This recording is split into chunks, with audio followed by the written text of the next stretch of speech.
আমাদের প্রাণের বিদ্যাপীঠ কিশোরগঞ্জ মডেল বহুমুখী উচ্চ বিদ্যালয়ের সৌন্দর্য টিকিয়ে রাখতে গিয়ে যদি আমাদের জীবনের তাজা রক্ত ঢেলে দিতে হয়, আমরা ঢেলে দিতে প্রস্তুত আছি। আমরা কোনোভাবে প্রশাসন যদি এটার বিরুদ্ধে কোনো অ্যাকশন না নয়, তাহলে আমরা রেগুলার ছাত্র সবাই এবং সচেতন নাগরিক মিলে আমরা বুলডোজার কর্মসূচি পালন করব। আমরা কোনোভাবে এই স্কুলকে ধান্দাবাজিতে পরিণত হতে দিব না বন্ধু।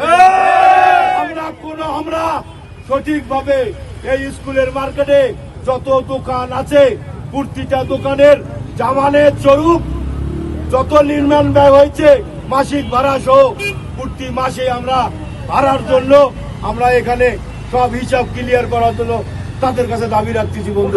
কার কাছে কতটা ভাড়া নেওয়া হয় তার হিসাব স্কুলের মধ্যে নাই, কার কাছে কতটুকু টাকা নিয়েছে তার হিসাব স্কুল কর্তৃপক্ষের কাছে নাই। এ সকল টাকা গেল কোথায়? এ সকল টাকা কার পকেটে গেছে? আমরা এর জবাব চাই। দিতে হবে। স্কুলের টাকা নিয়ে আপনারা আপনাদের পকেট করবেন, ভবিষ্যতে এর দায়ভার কে নেবে? আমাদের স্কুলে সরকারি কলেজের পারপাসে এই স্কুল কর্তৃপক্ষের টাকা ব্যয় করার সামর্থ্য হয় না, অথচ স্কুলে মার্কেট নির্মাণ করে হাজার হাজার কোটি কোটি টাকা সব পকেটে লোপাট করে স্কুলের পরিবেশ নষ্ট করতেছেন, খেলার মাঠ নষ্ট করতেছেন, সবকিছু নষ্ট করতেছেন। অথচ দেখেন আমরা খুবই ছোট ছিলাম, 71-এর পর থেকে একটা ওয়াল দেখেন, স্কুলের একটা ওয়াল, এই ওয়ালটা পর্যন্ত তারা নির্মাণ করতে ব্যর্থ হয়েছে। অথচ আপনি দেখেন একটা স্কুলের ভিতরে একটা শহীদ মিনার, সেই শহীদ মিনারটা করতে তারা ব্যর্থ হয়েছে, এটা ভেঙে পড়ে গেছে। কিন্তু তারা এইগুলো না করে তারা স্কুলের চারিদিকে বিভিন্ন ধরনের দোকান দিয়ে ব্যবসা একটা প্রতিষ্ঠান করেছে। এখানে এত পরিমাণ ব্যবসা প্রতিষ্ঠান তারা করেছে এবং এত পরিমাণ টাকা নিয়েছে প্রত্যেকটা দোকান থেকে, যেগুলোর হিসাব তারা দিতে ব্যর্থ। এবং এই টাকাগুলো তারা কোন জায়গায় কিভাবে কোন খাতে ব্যয় করছে সেটাও তারা দিতে ব্যর্থ।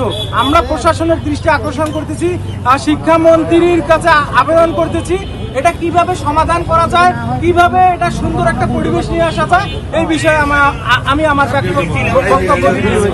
শিক্ষা প্রতিষ্ঠান, যেই শিক্ষা প্রতিষ্ঠানের সৌন্দর্য রক্ষার্থে সাধারণ ছাত্র, প্রাক্তন ছাত্র থেকে শুরু করে সবাই অভিভাবকবৃন্দ সবাই এই আন্দোলনে একাত্মতা প্রকাশ করেছে। যেই শিক্ষা প্রতিষ্ঠানের সৌন্দর্য রক্ষার জন্য আমরা নিজের তাজা রক্ত পর্যন্ত ঢেলে দিতে পারি, এই শিক্ষা প্রতিষ্ঠানের সৌন্দর্য আমরা নষ্ট করতে পারি না। আমি বলতে চাই, এই শিক্ষা প্রতিষ্ঠানে সরকার ভাতা দেয় কিনা? সরকার যদি ভাতা দেয় সেখানে আর আনুষঙ্গিক ভাতার প্রয়োজন কি? সেখানে আমাদের মার্কেটের প্রয়োজন কি?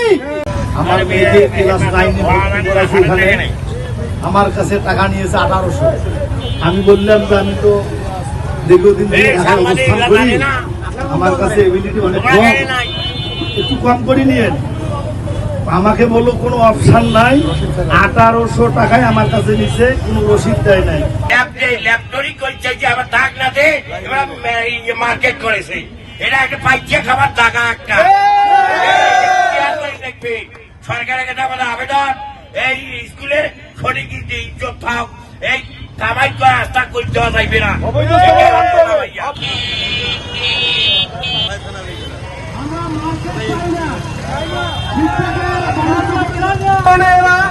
একটার পর একটা দোকান করে যাচ্ছে, একটা রেজুলেশন এবং একটা নেগোসিয়েশন।